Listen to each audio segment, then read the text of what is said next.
I'm a singer, guitarist, and a writer. I play in a band, and I also play a bunch of solo shows whenever I have the time. So, I guess you could say I'm a pretty busy girl. But before I get super into this, I just want to thank the Boise Rock School for helping me just be myself and helping me be here today. So now we can get started. I'm from a small town full of incredibly creative influences, like my mother, who was on the dance and cheer team in high school, and sang in the choir, which actually inspired me to begin singing at a young age. And then there's my father, who can play guitar, write beautiful lyrics, and fix almost anything. And then there's my sister Brayden, who can sing, dance, write, and play the drums like there's no tomorrow. These people have all taught me that creativity is one of the most important traits one could obtain. We all have a little bit of that inside of us. And growing up around such creative people, it hasn't ever been a challenge to be my creative self when I always feel like I'm in a whole other universe, in a good way.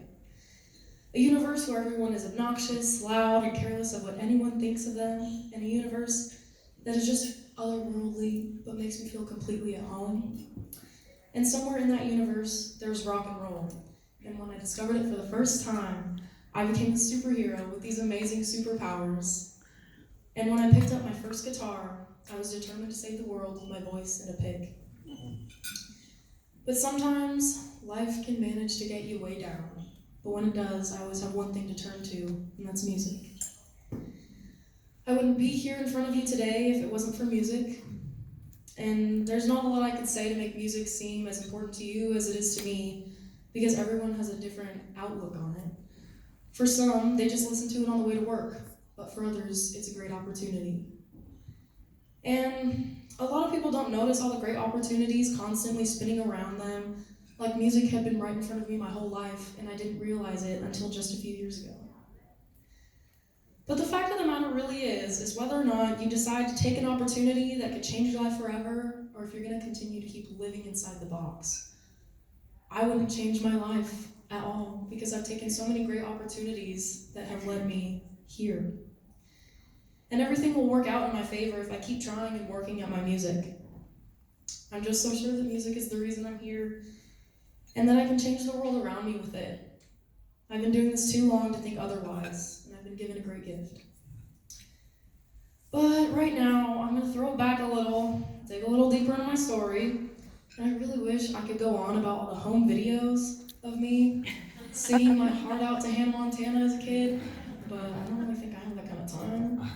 So, I was about 9 years old when I began taking singing lessons at the Boise Rock School over on Idaho Street. And in taking those lessons, I realized that I wanted to open myself up to the art that is music. And I was so ready to call myself an accomplished singer after having little to no experience whatsoever. But for me, I always thought my voice was going to stay the same. I thought my voice was going to be soft and beautiful forever.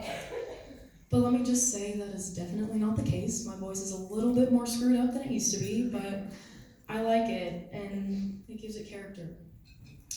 So for all that time studying, working, and finding my voice, I started leaning towards learning how to play instruments to fill in that absence of noise behind my singing. I started on piano, and then ukulele, then bass, then guitar. But the guitar was really something that I had picked up on my own outside of the rock school whenever I had the time. I remember I would spend hours trying to figure out all those chords, and it was really difficult, but I did it. So I took what I knew from the bass guitar and put that toward my knowledge of the sixth string. And I learned that being at the rock school for so many years, you do pick up a few things here and there, like how to play Black Sabbath songs on the bass, and translating chords on the guitar to chords on the piano, and then learning to play things by ear. And then playing Rhiannon by Fleetwood Mac, or Under the Bridge by the Red Hot Chili Peppers. And then You go, girl. Writing your own music, either on your own or with your band. And it's definitely one of the greatest feelings in the world, to me at least, to create a personal masterpiece and truly believe it has the potential to be or mean something to someone.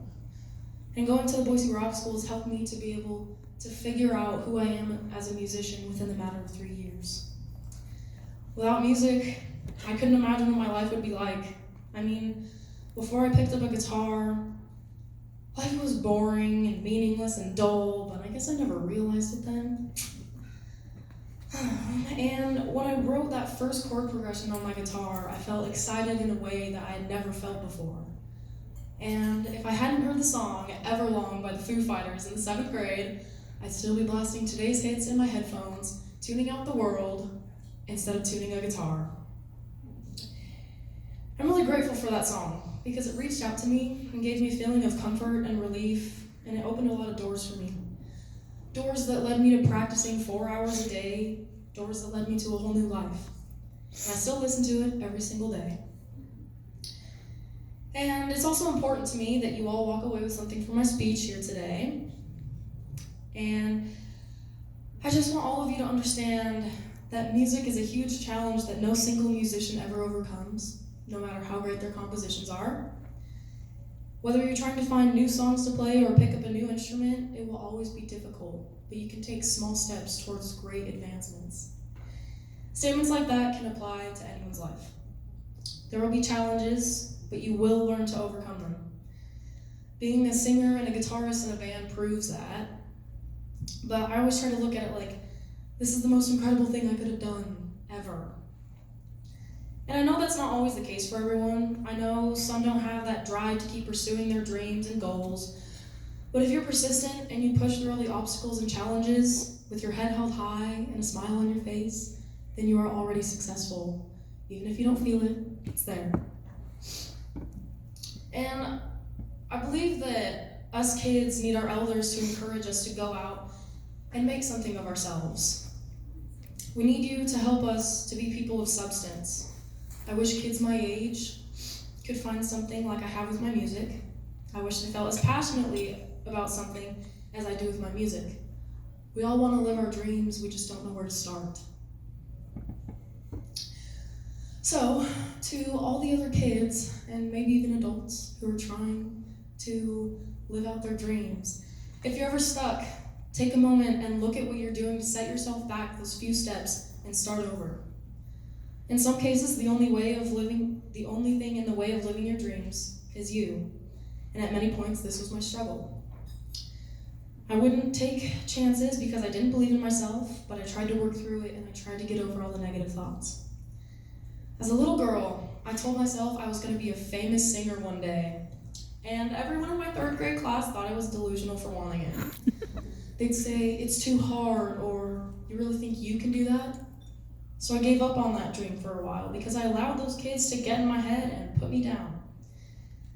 Then, after a while, I got tired of playing it by everyone's rules. I wanted to break their rules and start my own story. So I did. I started believing in my passion and the skills that I'd worked so hard on for so long, and not once did I think about those other kids' opinions. So now, every single day, I get to look at myself in the mirror in spite of all those kids and tell myself, you played the Idaho potato drop and tree fort 2 years in a row, all of because of your determination to keep pursuing your dreams and goals. And I also consider myself to be successful even so early in my life. And as soon as I get off this stage, I'll have one more item added to the list of things to be grateful for. But again, to everyone who is trying to chase their dream, I know from experience that people will try to hurt you because you're taking a shot in the dark and trying something that you've always wanted to do. But those people shouldn't set you back, because as long as you're sure about what you want, their opinion shouldn't matter. Don't let them win. If you decide to give up because of the negative people, that's what you're doing. You're letting them win. So keep dreaming, keep creating, and most of all, keep living your life. No one and nothing is worth quitting over. Do what you want, break rules, live outside the box, and keep reaching for the stars. Keep chasing those dreams, because they really do come true. And that is all you may ever need to live for. And what more could a person need?